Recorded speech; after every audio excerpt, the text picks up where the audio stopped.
நிஜ பேர் எனக்கு தெரியலன்னா பரவாயில்ல, நீங்க யாருன்னு கூட தெரிய வேண்டாம். எதுக்காக இந்த வேலைக்கு என்ன தேர்ந்தெடுத்தீங்க அதை மட்டும் சொல்லுங்க. பணத்துக்காக எதுவும் செய்யக்கூடிய ஆள் தானே நீ? அதான். அதை கேட்டதும் ஒரு வகையில் ஜெட்டுவிற்கு கேவலமாகத்தான் இருந்தது. அவனுடைய தொழில் அதுதான். அவன் பணத்துக்காக எதுவும் செய்யக்கூடியவன் அல்ல. அவனுக்கும் சில வரைமுறைகளை அவன் வகுத்திருந்தான். அதை பார்க்கும் ஒவ்வொருவரிடமும் சொல்லிக் கொண்டிருக்க முடியாதல்லவா?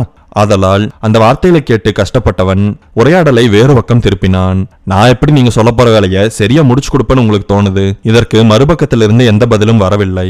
நீங்களே ஜெயில உட்காந்துருக்கீங்க.